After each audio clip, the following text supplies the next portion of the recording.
Hello, this is Mitch Nickelson with 411 Mania, and these are the biggest winners and losers of this edition of Monday Night Raw. Now, we've got 3 losers this time around. We've got 2 winners, so let's jump right into the losers.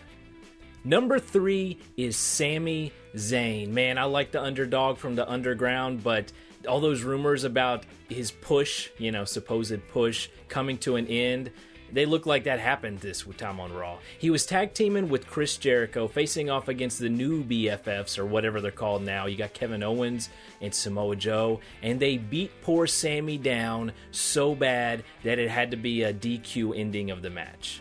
It didn't look good for him. He did this tope before the ending.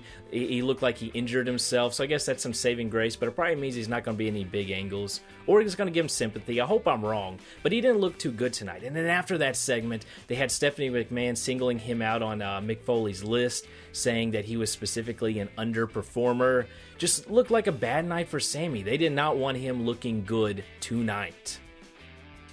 Number 2 biggest loser for me is Anderson and Gallows, the club. Have they ever not watched wrestling before? When you got 2 teams battling out to see who faces you for your titles, if you go in and beat down people to make it to where there isn't a winner, that means that you're facing everybody. That happens every single time, and of course they came out and they thought no winner means they don't have to face anybody, even though it's never meant that ever when that's happened in the past. So now they have a triple threat tag match at WrestleMania, which honestly I don't mind that. I think it'll be good. Enzo and Cass get to be in the match, and Sheamus and Cesaro get to be in the match, and I like everybody. It's probably better that there's the 3-way triple threat tag match, but just Anderson, Gallows, you've seen wrestling before, surely. You knew how that was going to end for you.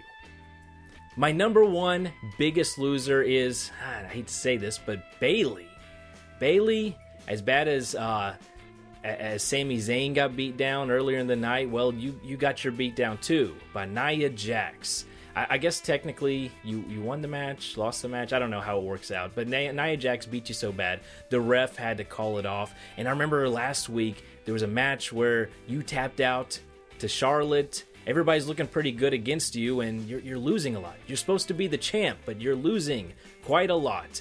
And also, we're seeing the seeds every week getting planted for Sasha Banks turning on you. So you got one friend, and even she's going to end up start beating on you soon. I love you, Bayley, but you got to get to winning sometime soon. Tonight, you're my biggest loser. I hate to do it. Let's get a little more positive. Let's talk about the winners. My number 2 biggest winner of the night, and you might not agree with me, but I'm giving this to Jinder Mahal, Hardbody Mahal, as Corey Graves calls him. I shouldn't say that. It just sounds weird. But Jinder Mahal, he looked like he was on the chopping block, like he might have been fired by Mick Foley. He was being considered by it. He got put in a match with Roman Reigns, and I don't know if The Undertaker was backstage. Maybe he was thinking about running in, or maybe he got confused and told, I don't know, he didn't know where he was at. But regardless, gongs were played, and it faked out Roman Reigns, because every wrestler in the face of the planet gets faked out whenever some music is played. I don't know why that's a threat, and the person in the ring right opposite of him isn't the bigger threat, but regardless, Jinder Mahal capitalized on it, and he, for a minute or two, he was putting the whooping on Roman Reigns, the big dog. I remember a really awesome drop kick that they replayed a couple times. Looked pretty good. Good job, Jinder Mahal. You looked pretty good there for a couple minutes. But Roman Reigns, of course, he came back. He won the match. But I'd like to point out that it took 2 Superman punches to put out Jinder Mahal. So Jinder Mahal takes a couple finishers by Roman Reigns to put him away. So that gets a number 2 winner for me.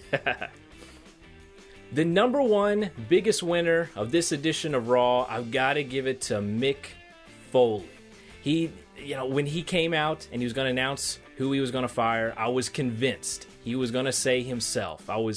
He's been made to look pretty bad this whole run. I thought he was just going to go out with his tail between his legs. Instead, he regrew the pair that he lost since the Attitude Era, or whenever he last had some real guts and real fire, and he brought it tonight, and he told Stephanie McMahon that he wanted to fire her.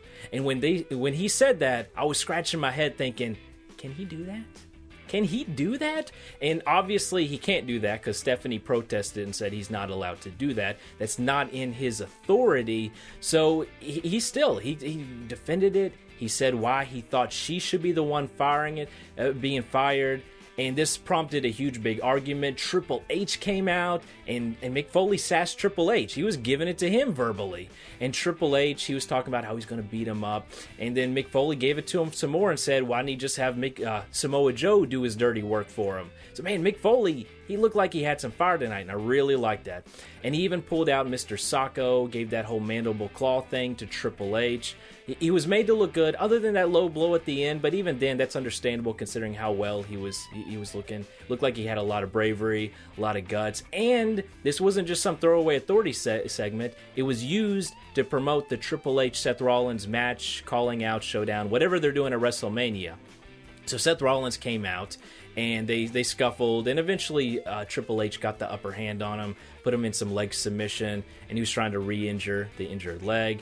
It was all good. I thought Raw went out on a high note tonight. I thought Mick Foley, this run that's been kind of weak, at least gets to end on a fairly memorable note. Crowds were chanting for him. They were chanting CM Punk against Triple H and Stephanie, so he had the crowd firmly in his side. My only request is that whenever they bring in a replacement, Kurt Angle or whoever, that they kind of drop this whole Stephanie that hates whoever her authority co-partner is. Just authority rivalries, they don't work too well. They're not that exciting most of the time, so I'm hoping we're done with it. And Mick Foley, get a ride off in the sunset. I hope you take a little bit of a break, and that way we can come back and remember you for the fun stuff and not the being Stephanie's, other person for a little while.